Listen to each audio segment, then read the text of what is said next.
Pria Jepang bernama Mao Sugiyama melakukan tindakan yang kontroversial dan tidak lazim. Dia memutuskan untuk memotong kelaminnya dan kemudian memasaknya lalu menjualnya sebagai hidangan.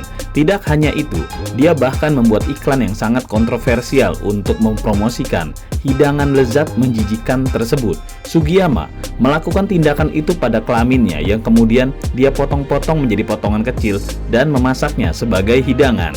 Sugiyama lalu mengadakan acara makan malam yang dihadiri oleh 5 orang yang membayar.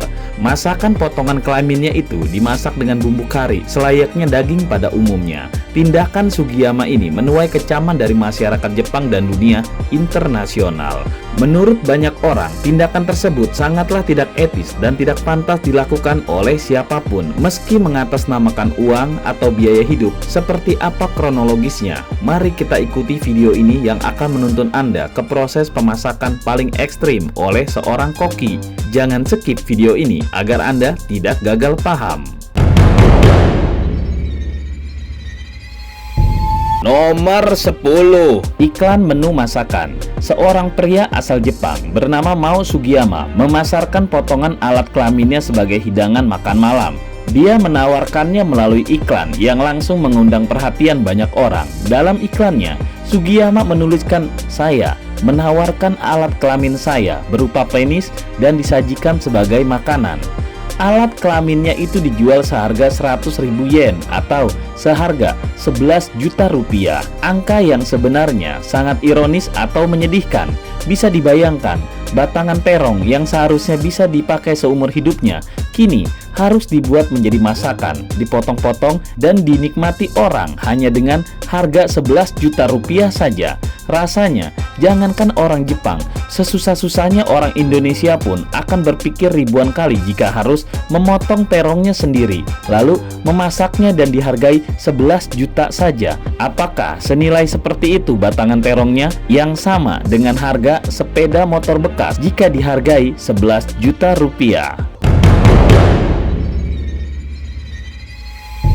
Nomor 9. Dibuat sedemikian rupa hingga menarik untuk disajikan.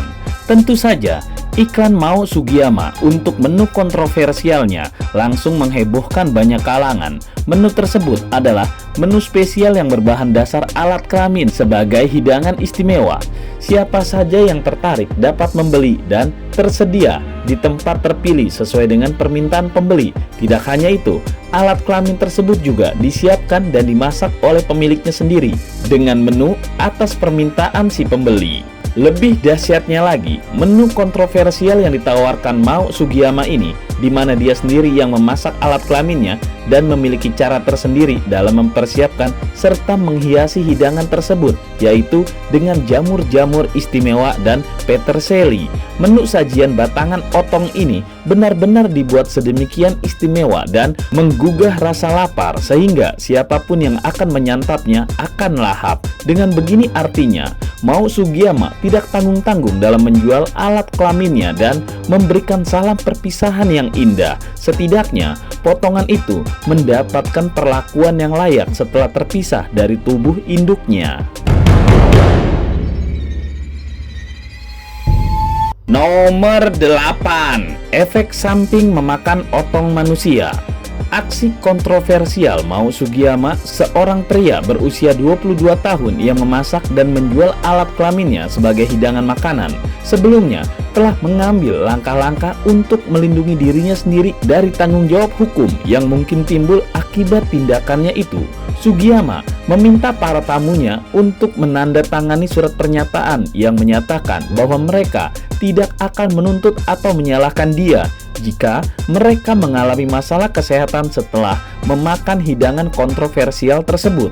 Langkah ini dilakukan untuk mencegah resiko atau kejadian yang tidak diinginkan dan menjaga dirinya dari konsekuensi hukum yang mungkin berkaitan dengan tindakannya. Sebelumnya, di belahan dunia manapun tidak ada restoran atau rumah makan yang menjual menu seperti ini, yang artinya apapun yang terjadi terhadap orang yang memakan otong manusia tidak diketahui ada masalah atau tidaknya. Sugiyama sudah memikirkan konsekuensi dari tindakannya tersebut dan memastikan bahwa kesehatan dan keselamatan orang lain di luar tanggung jawabnya. Para peminat yang terdiri dari 2 wanita dan 3 lelaki oke-oke saja.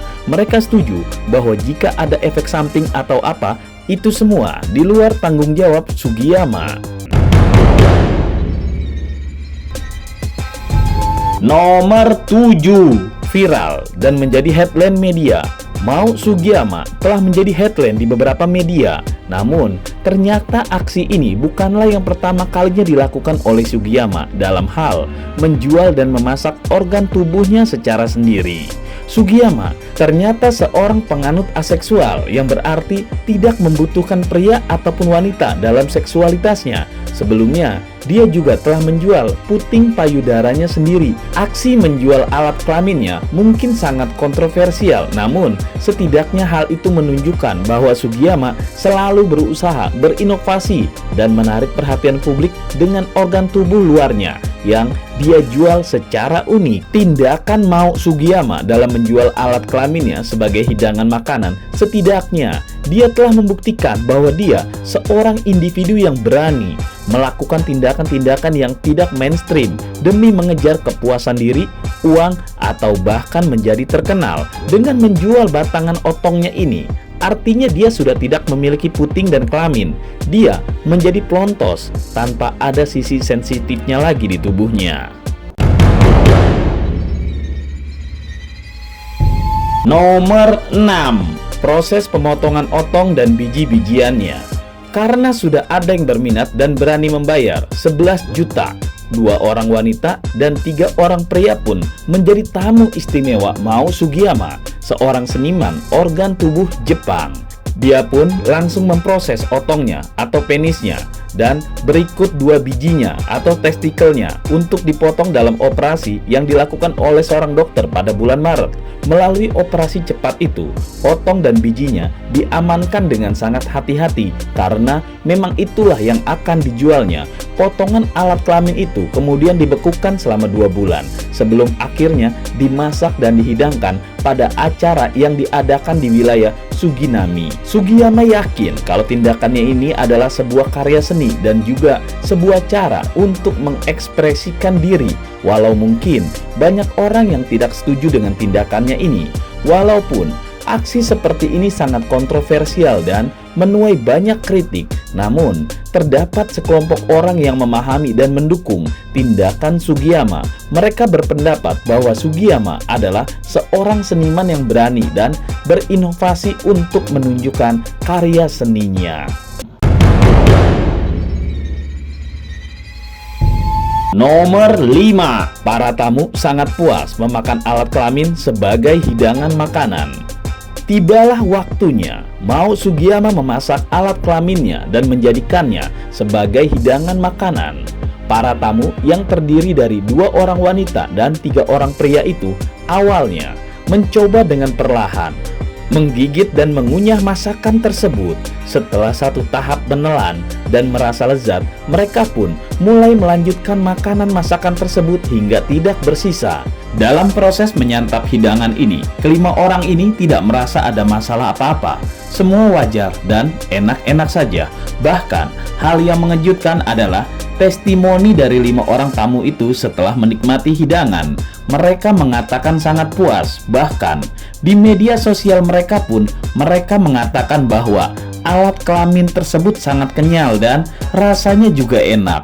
Testimoni tersebut langsung menjadi perhatian publik ketika terungkap dan menjadi viral. Di luar rasa penasaran atau jijik, mereka tetap saja hal ini menuai kontroversi yang sangat cepat menjadi santapan publik dunia.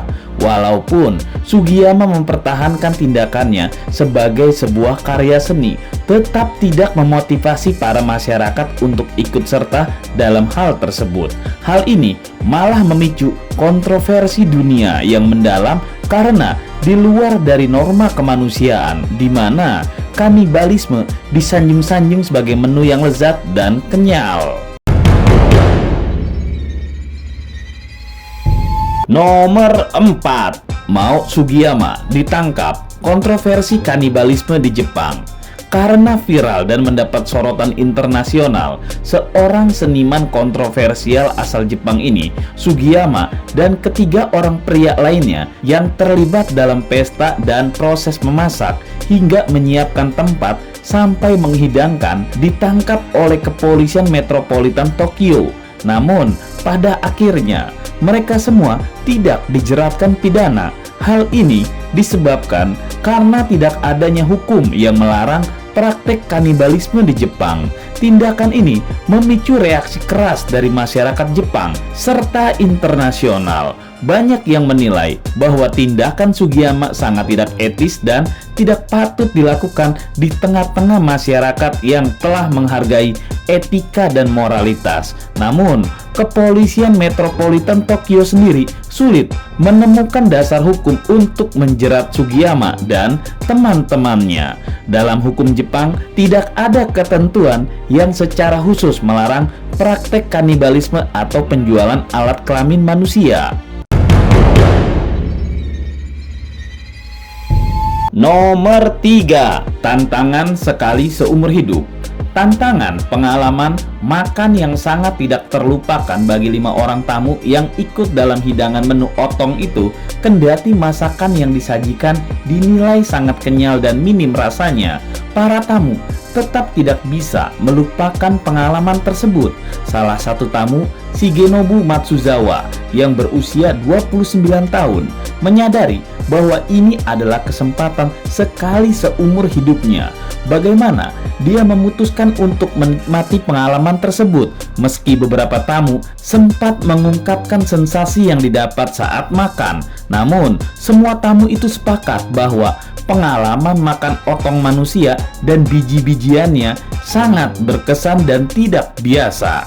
Jujur saja, Mao Sugiyama menyajikan masakannya dengan rasa dan tekstur yang sangat berbeda dengan menu-menu lainnya. Beberapa tamu bahkan mengatakan kalau otong yang disajikan itu memiliki tekstur yang lebih kenyal dari mie udon, sebuah mie khas Jepang yang terkenal dengan teksturnya yang kenyal. Setidaknya, ini menjadi tantangan sekali seumur hidup yang tidak akan terulang dan terlupakan oleh para tamu-tamunya.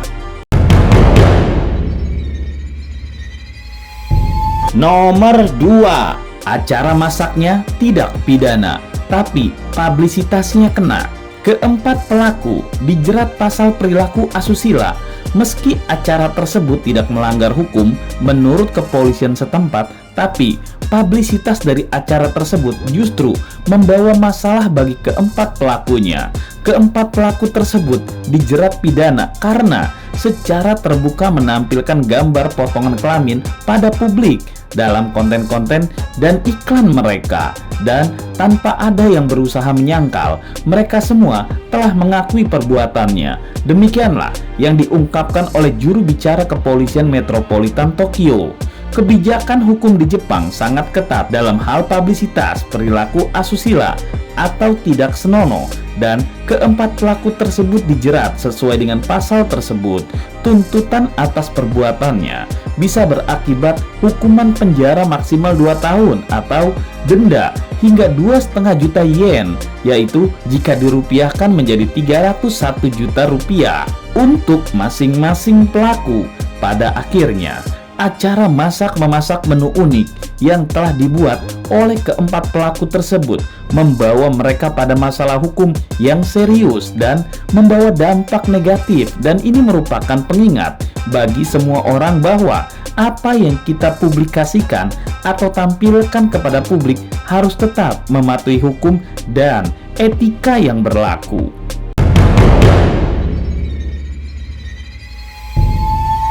Nomor 1, dunia ini akan lengkap dengan adanya aseksual. Sugiyama adalah seorang artis Jepang yang menyebut dirinya sebagai aseksual atau tanpa kelamin. Tindakan ini dia lakukan dengan tujuan meningkatkan kewaspadaan tentang minoritas seksual, transgender, dan orang-orang aseksual. Aseksualitas atau ketiadaan minat dalam kontak fisik atau seksual masih dianggap sebagai topik tabu di banyak masyarakat. Oleh karena itu, Sugiyama berinisiatif untuk memperkenalkan dirinya sebagai seorang aseksual melalui karya seninya. Melalui aksinya, Sugiyama ingin memperjelas perbedaan antara orientasi seksual dan identitas gender.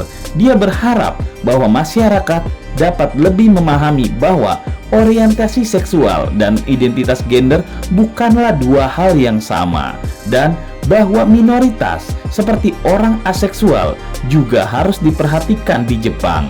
Tindakan Sugiyama ini mendapat banyak respon dan kritik dari masyarakat Jepang. Namun, dia tetap gigih dalam menegakkan pesannya tentang keberagaman dan inklusivitas. Sebagai seorang aktivis aseksual, Sugiyama sangat peduli dengan masalah sosial yang terkait dengan orientasi seksual dan identitas gender. Nah, itulah diskusi kita. Tulis di kolom komentar apa yang kamu pikirkan agar kita bisa mendiskusikannya lagi. Yang belum subscribe, jangan lupa subscribe dan aktifkan lonceng agar channel ini terus terbangun dan kamu menjadi yang pertama mendapatkan pemberitahuan video untuk diskusi-diskusi kita yang lebih seru lagi.